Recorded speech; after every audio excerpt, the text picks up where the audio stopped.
Hey everyone, I am Nick and welcome to my set review for the 75374, also known as the Onyx Cinder. And now this set got delayed multiple times because of the show getting delayed multiple times. But then when it finally released on August 1st, 2024, the show didn't even come out. It came out a couple months later after the set came out, and so I finally got to watch the actual Skeleton Crew show, not once but twice, and found out that I actually liked the show a lot. So I went to pick up the Onyx Cinder, and I'm here to review it for you guys. But let's start with the piece count. For the piece count, you get a total of 1,325 pieces, which I thought there would be less pieces for this set.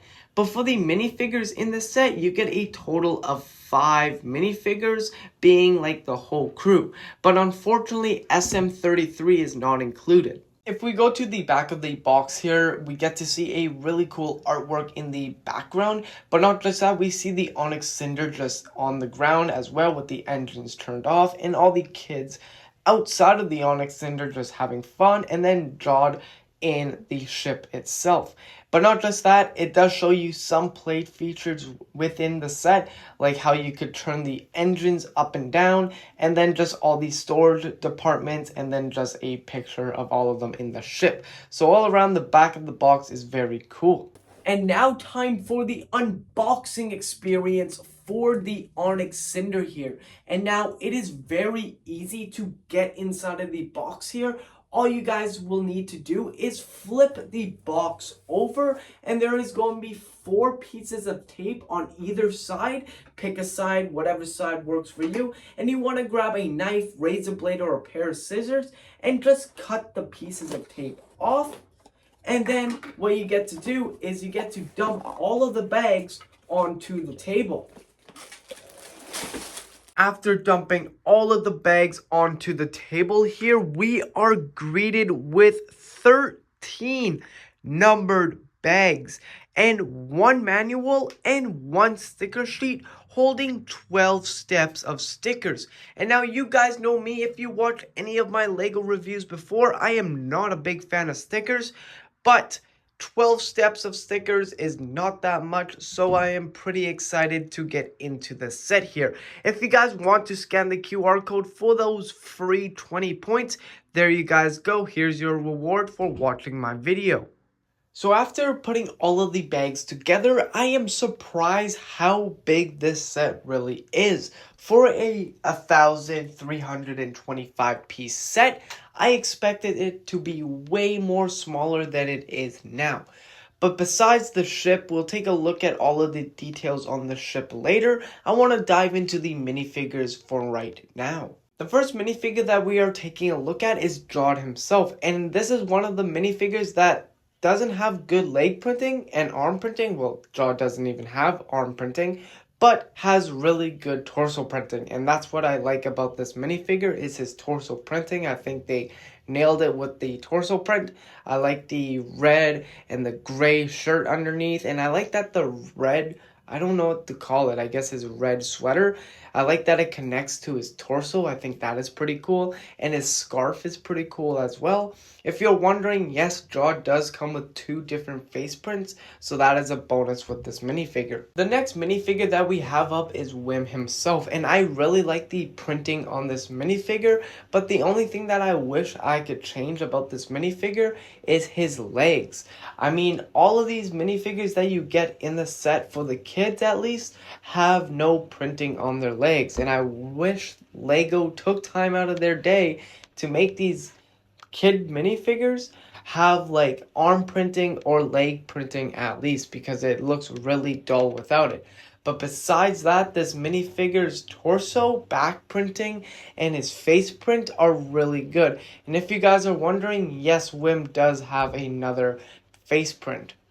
The next minifigure that we have in this set is Fern herself, and I think she is the best minifigure in this set with the best torso printing. I think her vest or jacket has the best detail out of all of the minifigures in this set. I really like the detail that Lego put inside of her jacket or vest, whatever it's called.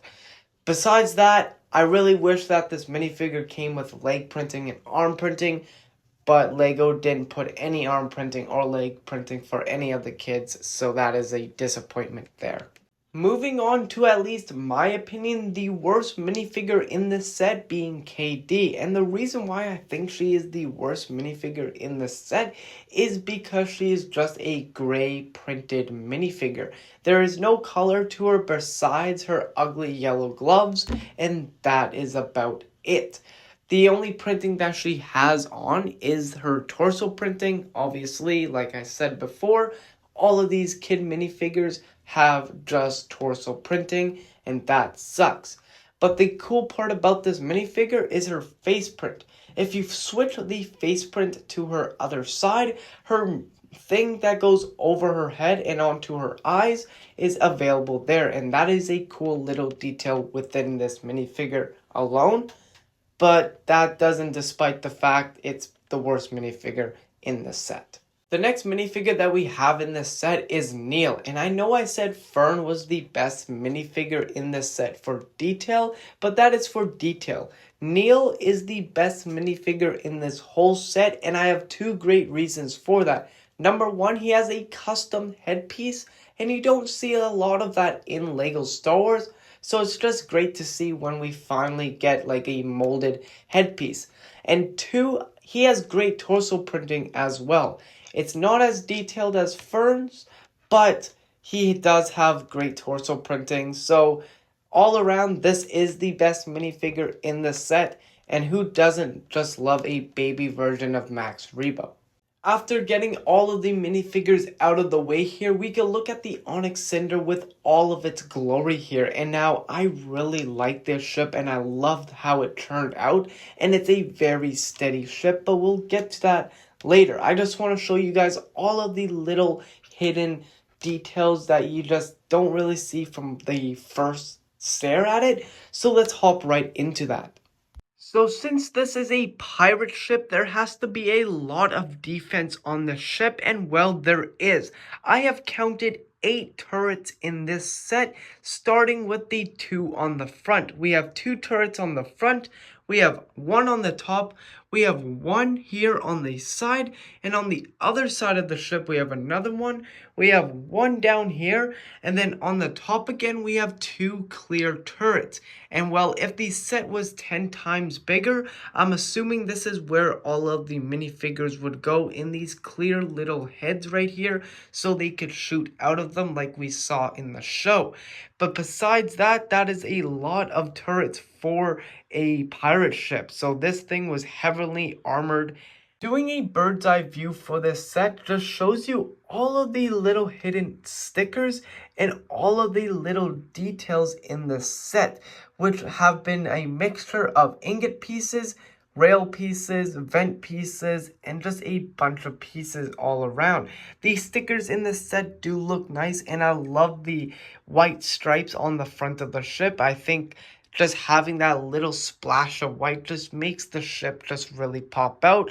And gray and white do look really good together, so I'm glad that it works out in LEGO form. You're wondering what this black nub right here does? Well, if you push it back, it flips the engines down, so it's in its landing position. But if you want to make it go fly, all you need to do is face it back up and it should be ready to take off. If you come to this side of the ship here, if you open this little hatch right here, we are greeted to a little hidden room right here, where in the back of the box show jawed in, so that is a cool little hidden department there.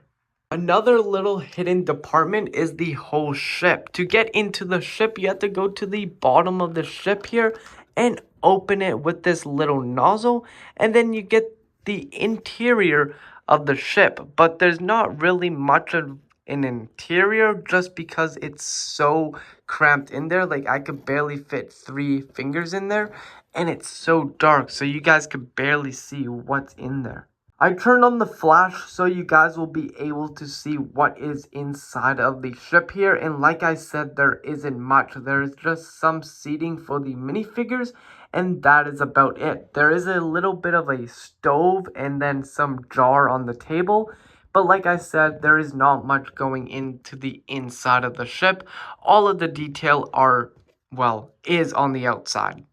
One thing that I forgot to mention about the top of the ship here is that there is a radar dish, and you could also rotate it 360 degrees, and same with this turret right here. It might get stuck on these studs here, but it does still go 360 degrees, and not just that, this one as well does 360 degrees, and the two in the middle also 360 degrees. So you love to see that with these turrets right here. And for the only color on the ship being behind all of the engines is that orange. And I think it looks really cool. It just makes it look like the ship is about to take off or about to fly. And it works well, and it just adds a little bit of color to the ship that didn't really need to be there, but it looks really cool. It is now time to give the Onyx Cinder a swooshability test. If you guys don't know what a swooshability test is, what I like to do with my Star Wars ships is I like to fly them around the room.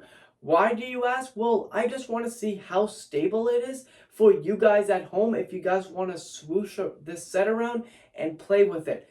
Considering that is a playset, it should be stable enough to fly around the room and swoosh it as you please. But sometimes with these Lego Star Wars playsets, I notice that some pieces will fly off or some panels will fly off. So that's why I'm giving it a swooshability test. But without further ado, let's give this set a swooshability test. And now what I would like to do is just pick up the set and just swoosh it around the room like I'm a kid again and just making the ship fly in space. So in 3, 2, 1, let's go. And you might hear some rattling, but that is the turrets just moving around. Doesn't mean that they are loose, it just means that they are just turning with the swoosh. And from what I could tell, this set is very sturdy. I kind of figured this set would be sturdy because you could hold it in any angle that you want and it will not break. So that is a good thing. This set is very swooshable, and especially with these engines, you could have a lot of fun just having it like raise and then turn the engines on and then go fly it off. So 10 out of 10 swooshability. And that will be my review for the 7537 for the Onyx Cinder. And now this set is a beast. If you guys haven't, go pick this set up right now because this set, you're going to love it. Especially if you watch Skeleton Crew, you guys are going to love this set. The only thing that I cannot get my mind past is that there is no SM33. Hopefully, this is spoilers for Skeleton Crew, so if you guys want to skip to the end credits, go ahead. Hopefully, there will be another Onyx Cinder, because at the end of Skeleton Crew, we saw that this wasn't the actual ship.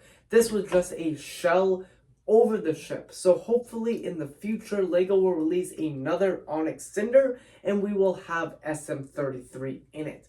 But besides that, what I will rate this set, well, for kids' point of view, a 10 out of 10. I would love this set as a kid. And for a display point of view, a 9.5.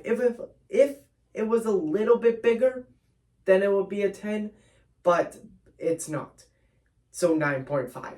It is a really great display piece. I mean, I have been having it displayed on my shelf for about a week now, and I could tell you guys it is a great display piece. So if you guys want this set, wait for a sale to happen. Or if you guys don't want to wait for a sale, go and pick the set up because you are not going to regret this. But if you guys want to see more videos like this, just hit one of the end card screens coming up. And not just that, if you guys want to help me reach my goal to 2,000 subscribers before May 4th, that would be awesome because that's what I'm trying to reach. And only you guys can make that dream a reality by subscribing to the channel. But anyways, guys, I think I'm going to head out of here because it is getting late. And I will see you guys next weekend for another LEGO Star Wars review. But anyways, guys, I hope you have a good one and peace out.